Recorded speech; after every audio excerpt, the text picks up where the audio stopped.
Have you ever wondered why sometimes deep within there's a voice that seems to know better than your logical mind? This whisper, this nudge in the ribs is your intuition. It's a compass guiding you when the map of life is unclear. Yet often we're told to suppress it. Society likes to fit us into boxes, urging us to conform, to follow the herd. Remember that time when you were faced with a difficult decision? The world was telling you one thing, but your gut was screaming another. You chose to ignore your inner voice, only to realize later it was right all along. That regret, that missed opportunity was a lesson. We're all unique, each with our own path to tread. As we journey through life, it becomes increasingly important to listen to this voice and trust our intuition. After all, it's the most honest part of us, pushing us towards our true potential. But why is it that we often feel so uncomfortable when we try to listen to our inner voice? Why does it feel like we're swimming against the current?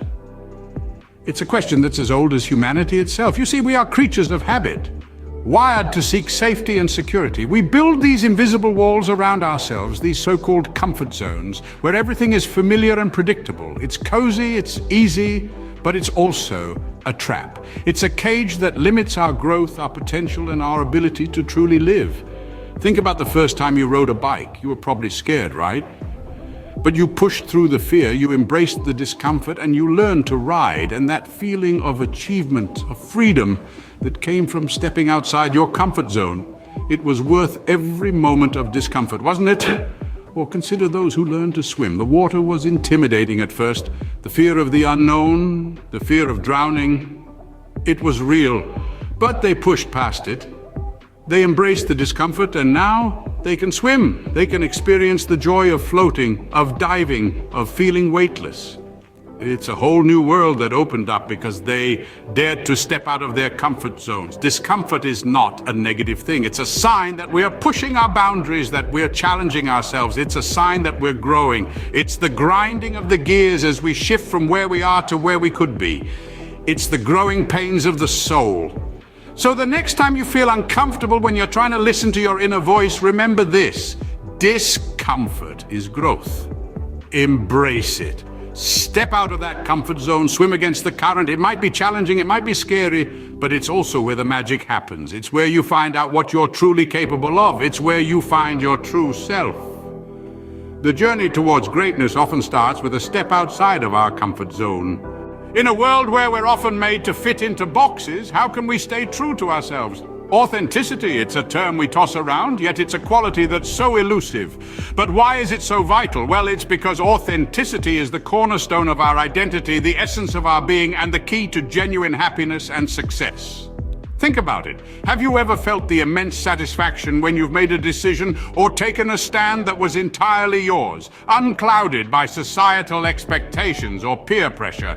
That's the power of authenticity. It's about being in tune with your inner self, your desires, your passions, and your values. It's about listening to that voice inside you that whispers, "This is me. This is who I am." Let's take the example of a renowned artist. She was told to conform to traditional styles to gain popularity.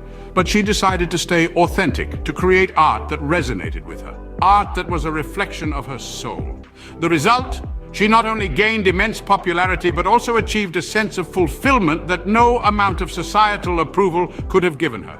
This is not to say that the path of authenticity is easy. It requires courage, conviction, and a fair share of discomfort. It requires us to stand up against the tide, to say no when everyone else is saying yes. But the rewards, the rewards are immense. When you're authentic, you're not just living, you're thriving. You're not just existing, you're making a mark. Remember, society is like a chameleon, constantly changing its colors. If we let it dictate our lives, we'll be forever chasing a mirage, an illusion of happiness. But when we stay true to ourselves, we build a life that's not just successful on the outside, but also fulfilled on the inside. So let's not confine ourselves to boxes. Let's not dilute our individuality. Let's dare to be authentic, to listen to our souls, to follow our intuition. For in the pursuit of happiness, authenticity is our greatest ally. So how can we tap into this inner voice, step out of our comfort zone, and pursue our authentic selves? Discipline, hard work, and resilience are the cornerstones upon which we build our path to greatness. They are the steadfast companions that help us navigate the treacherous terrain of self-discovery and ambition. Let's explore this further. Consider the story of a man who was once a simple farmer. His heart, however, yearned for more. He dreamed of creating a sustainable farming revolution. Society laughed at his audacity, but he remained undeterred. He worked tirelessly day in and day out, braving the harsh sun and the cold winds. His discipline was unwavering, his hard work relentless, and his resilience unshakable. Today, he is a pioneer in sustainable farming, transforming the lives of other farmers and making a considerable impact on the environment. Now, that's greatness. Or take the case of a woman who had a deep-seated passion for music. Despite the naysayers who dismissed her dreams as frivolous, she remained steadfast in her pursuit. She practiced relentlessly, honing her skills, refining her art. Her discipline was her compass, her hard work, her fuel, and her resilience, her armor. And now, her music resonates across the globe, touching hearts and inspiring others to follow their dreams. That's the power of authenticity. These stories underline the importance of discipline, hard work, and resilience in pursuing our deepest desires. They teach us that the path to greatness isn't paved with ease and comfort, but with challenges and discomfort. They show us that it's not the approval of society that validates our ambitions, but our own inner conviction. So let's listen to that inner voice. Let's embrace the discomfort, the hard work, and the discipline it takes to follow our dreams. Let's silence the naysayers, defy the odds, and chart our own path to greatness. The path to greatness lies within us, waiting to be discovered. And the first step on this path is listening to our inner voice.